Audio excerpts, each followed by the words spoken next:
Maksud saya, kotoran itu diciptakan bukan ingin mengotori pakaiannya, tapi ingin menghasilkan kebersihan di balik kotoran itu. Karena itu menyuci itu membersihkan kotoran, bukan membuang bendanya. Kapan ditemukan jujur? Ketika ada dusta. Jadi dusta itu diciptakan bukan ingin menjadikan Anda sebagai pendusta, tapi sebagai katalis supaya jujurnya muncul. Sabar diciptakan dan marah diciptakan untuk supaya yang baiknya muncul. Sebab kalau nggak ada marah, sabarnya nggak akan naik. Yuk kita lihat. Kembali ke Quran surah Asy-Syams ayat 7-10. Dan demi jiwa nafas yang telah aku sempurnakan, kata Allah penciptaannya. Maka diilhamkan pada nafas ini ada dua yang seakan berlawanan. Yaitu fujur dengan bawaan ini dan takwa sifat baik. Sekarang lihat rumusnya. Saya berikan gramatikal bahasa Arabnya dulu. Huruf tahqiq yang menjamin sesuatu. Taukid yang menegaskan satu hukum. Cara menerjemahkannya, qad aflaha, aku jamin, kata Allah. Dan aku tegaskan, orang yang mampu menata zakat, menata nafasnya dengan baik, maka hidupnya akan cenderung sukses dan bahagia. Apapun pekerjaannya. Baik, kalau Anda buka terjemahan, zakat itu diterjemahkan dengan menyucikannya. Ini kuncinya. Jadi kalau kita ingin menata kalbu, menata nafas, maka caranya dengan zakka. Zakka menyuci. Saya tanya ke akhwat ya, teman-teman. Kalau menyuci itu, membuang bajunya atau kotorannya? Oke. Saya tanya ke teman-temannya, ikhwan yang pria. Sekali lagi saya pastikan. Menyuci itu membuang bendanya atau menghilangkan kotorannya? Kotorannya. Baik. Sekarang saya tanya pada semuanya. Kalau tidak kotor, mungkin nggak dicuci? Huh? Halo? Kalau tidak kotor, mungkin nggak dicuci. Baik, baik. Sekali lagi, yang ketiga, yang terakhir. Jadi adanya kotor itu untuk menunjukkan yang bersih atau untuk mengotori pakaiannya. Bingung sekalian nggak apa-apa. Manfaat kotor itu, kotor untuk menunjukkan yang bersih atau untuk mengotori pakaiannya. Bukan, yang mengotori itu andanya, gitu kan? Kotor itu diciptakan untuk mendapatkan bersihnya. Sebab kalau nggak ada kotor, nggak akan ketahuan bersihnya. Kita nggak mungkin nyuci kalau nggak ada kotoran, nggak ada kerjaan. Tapi supaya ketahuan itu bersih, ditampakkan yang kotornya. Kan harus ada pembanding. Dari mana taunya orang itu baik? Kalau ada yang buruknya, bisa dibandingkan. Tahu dari mana dia jujur? Kalau ada bohongnya. Tahu dari mana bersih? Kalau ada kotornya. Maksud saya, kotoran itu diciptakan bukan ingin mengotori pakaiannya, tapi ingin menghasilkan kebersihan di balik kotoran itu. Karena itu menyuci itu membersihkan kotoran, bukan membuang bendanya. Tarik logika itu ke sini. Allah menciptakan sifat fujur bukan ingin menjadikan manusia itu terjebak dalam keburukan. Jadi jangan bertanya begini, kenapa Allah ciptakan sifat dusta? Kan saya nggak akan berdusta kalau begitu. Kenapa Allah ciptakan sifat sombong? Kan saya nggak akan sombong kalau begitu. Bukan, kata Allah, pada asalnya diciptakannya fujur dengan semua sifat ini adalah untuk menjadi katalis dalam bahasa kimianya itu, supaya dia bisa menstimulus supaya baiknya keluar. Sebab kalau nggak ada ini nggak akan muncul. Contoh, bisa nggak ada sabar kalau nggak ada marah? Tom pulang ke rumah, ketemu istri, tiba-tiba nyampe rumah, istri bilang, "Pak, sabar ya Pak, sabar," gitu. Padahal nggak ada hujan, nggak ada angin, nggak ada apa-apa. Kira-kira respon antum gimana? Sayang, kamu sehat? Nggak mungkin kan? Ada amarah, pim. Mau marah nih, sabar aja, sabar, nggak usah dibalas. Nah, kapan ada sabar kalau ada pemicunya? Kapan ditemukan jujur? Ketika ada dusta. Jadi dusta itu diciptakan bukan ingin menjadikan Anda sebagai pendusta, tapi sebagai katalis supaya jujurnya muncul.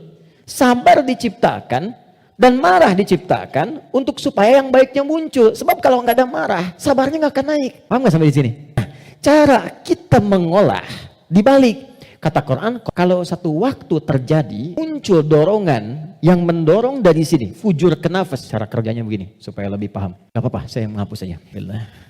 Jam 3 saya dari Bandung, ya Allah. Sudah hari Kamis, saya nerangkan sendiri. Kehormatan bagi saya Presiden Musyawarah.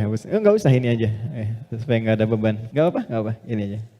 Terima kasih banyak, jazakallah khair. Semoga dapat tambahan rahmat. Cukup? Ya, dipegang aja nanti kalau ada keperluan lagi. Gini teman-teman, saya mulai dari sini dulu. Ini agak mahal, tapi butuh fokus. Nafas itu inti jiwa nih di sini. Kelihatan ya? Intinya di sini. Di dalam inti ini ada lagi turunan. Tadi saya kebawahkan dulu, di takwa, semua sifat baik. Yang ini fujur, ini lawannya. Nafas itu adanya di dalam kolbu begini.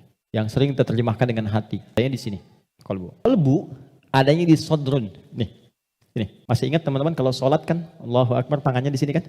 Ini posisi tangan ini sodrun. Di dalam sodrun ada kolbu. Ini adalah sadrun. Semua apa yang kita lakukan sumbernya dari sini. Misal kita mau bicara nih, kalau yang keluar baik itu ini yang perintahkan dari sini. Ke sini, ke kolbu, keluar ditembuskan langsung ke akal kita, keluarkan sepersekian detik. Kalau yang keluar yang buruk sumbernya dari sini. Jelas? Nah, saya ingin katakan dulu sebentar. Setan sudah meminta kepada Allah sejak Adam diturunkan supaya diberi kewenangan untuk menggoda yang ini. Itu nanti ada di surah An-Nisa di ayat yang ke-118. Dari ayat 116 sampai 118. Ketika dia dilaknat oleh Allah, dia berkata, "Ya Allah, izinkan aku menggoda satu bagian dari manusia." Maksudnya yang ini. Di sini sumber keburukan nih. Dalam bahasa Arab, buruk itu disebut dengan su namanya.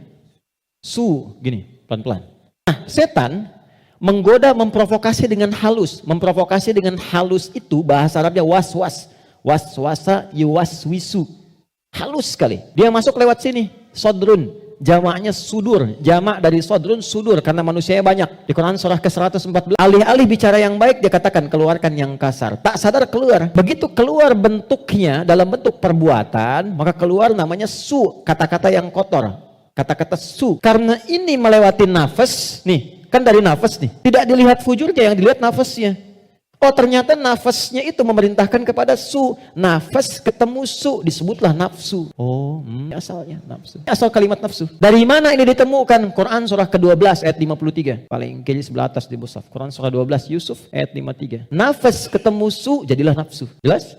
Nah, asalnya nafas ini netral. Di dalamnya ada takwa, ada fujur. Yang ini, yang kelihatan jelek, sebetulnya asalnya katalis untuk yang ini. Bukan ingin menjadikan kita berbuat buruk, tapi lebih menjadikan yang fujur ini mendorong supaya yang sifat baik itu muncul ke permukaan. Pertanyaannya caranya bagaimana?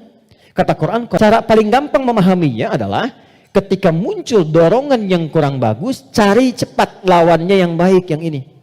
Karena ini diciptakan untuk memunculkan yang takwa. Jadi ketika Anda menemukan ada yang dusta, bukan mengajak Anda berdusta, tapi supaya Anda memunculkan kejujuran dalam diri Anda. Ketika ada seseorang misalnya datang dengan kesombongan, maka itu adalah pelajaran bagi kita supaya jangan ikut sombong. Yang dimunculkan sifat rendah hatinya.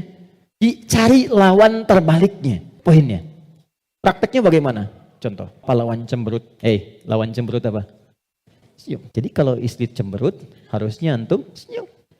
Cemberut dititipkan kepada istri bukan membuat antum supaya marah atau mengintegrasi, tapi supaya antum senyum. Antum pulang ke rumah, lihat istri sedang cemberut. Oh, cemberut, lawannya apa? Senyum. Sayang, Pak cemberut, kayaknya kenal. Seling, ada hadiah iPhone 14 Pro Max misalnya. Contoh. Dalam hidup itu simpel sebetulnya, cari lawannya. Sedih lawannya apa? Senang. Ketika ada seseorang sedih, cari apa yang bisa membuat dia senang. Ya, ketika seseorang misalnya sedang gelisah, cari ketenangan. Ketika ada seorang berbuat sombong, antum datang dengan kerendahan supaya mengajarkan dia kembali kepada sifat rendah hati ya. Kalau semua orang bisa melakukan semua ini, walaupun tidak mudah mengerjakannya, maka kata Allah hidupnya akan cenderung bahagia. Itu asalnya. Tapi problemnya adalah di sini ada setan yang memberikan was-was supaya ini muncul dominan. Apa yang bisa mencegah dan menghambat setan supaya tidak menjadikan manusia dominan dengan sifat fujurnya dibanding takwanya. Sebelum sampai ke sana, saya ingin jeda dulu, saya ingin simpulkan dulu konsep dasarnya. Jika kita ingin menata nafas dengan baik sehingga tidak didominasi oleh nafsu, sifat-sifat yang kurang bagus, maka setiap mendapati kekurangan-kekurangan atau hal yang kurang positif dari siapapun lawan kehidupan kita, maka cepat munculkan lawan baiknya. Kadang-kadang yang diuji bukan kita, yang diuji orang lain, tapi yang disasar hikmahnya kita. Itu namanya fitnah. Jadi fitnah itu tidak harus selalu tuduhan, bisa jadi ujian. Misal, akan amwalikum fitnah. Kata Allah, anak-anak itu jadi fitnah. Maksudnya apa? Kadang-kadang di anak-anak ada aktivitas-aktivitas yang mungkin tidak ideal, yang orang sebut dengan nakal, ya? Padahal tidak ada anak yang nakal. Boleh jadi anak itu dibuat aktif supaya kreativitas orang tuanya makin muncul. Jadi ketika Anda melihat anak-anak punya ekspresi tersendiri, lihat dulu dari yang kurang bagus itu apa yang dimunculkan yang baik supaya keluar. Caranya sama dengan begini. Itu ada kejadian di Cianjur, musibah. Bagi warga Cianjur yang terkena, itu bala namanya. Ujian langsung yang dialami. Bagi kita itu fitnah. Ujian yang diberikan ke sana, tapi hikmahnya menyentuh diri kita. Ada nggak yang terpanggil untuk datang? Betul nggak orang beriman saling merasakan? Betul nggak titipan harta itu benar-benar untuk berbagi dan sebagainya? Maka diberikan ujiannya di sana. Mungkin yang wafat di sana masuk kategori syahid akhirat. Karena di antara syahid itu kan tertimpa bebangunan, meninggal dia syahid. Kita wafat bagaimana? Maka disentuh untuk datang. Kami ke sana bangun posko, lihat teman-teman, maaf ya, ini pelajaran besar ya. Mohon kalau kurang berkenan, mohon saya dimaafkan dengan kalimat ini. Demi Allah saya katakan, rumah yang mewah sampai yang biasa hancur. Dan yang paling menarik bukan itu. Yang paling menarik hati kita untuk merenungkan. Bahkan rumah yang masih bertahan pun masuk kategori mewah. Tidak ada yang berani penghuninya untuk datang ke tempat itu. Dia lebih memilih mengungsi atau tinggal di tenda-tenda yang bahkan jauh dari kata layak. Pertanyaan saya. Jadi yang selama ini dikumpulkan kerja keras siang dan malam. Jadilah sesuatu yang mewah itu. Kendaraan yang hebat itu.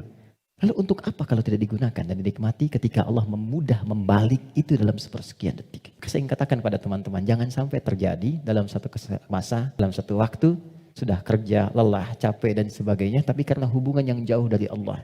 Atau karena sebab tertentu, justru berbalik nikmat itu menjadi sesuatu yang bahkan tidak bisa dinikmati secara langsung. Pesan pertama. Tapi jangan disimpulkan bahwa di sana ada maksiat dan sebagainya, tidak ke situ arahnya. Boleh jadi mereka ditetapkan oleh Allah untuk mendapatkan kemuliaan karena datang keluarga-keluarga besar membawa sesuatu yang bahkan belum pernah mereka lihat sebelumnya. Yang gak pernah makan, menemukan makanan-makanan yang mungkin menurut kita enak dan layak. Yang merasakan perhatian, merasakan bantuan-bantuan, kenal saudaranya. Yang gak ada masjid, dibangunkan masjid lagi. Yang wafatnya syahid, kita siapa? Dan bagaimana cara kita kembali kepada Allah Subhanahu wa Ta'ala? Itu fitnah. Ujiannya di sana yang merespon kita di sini.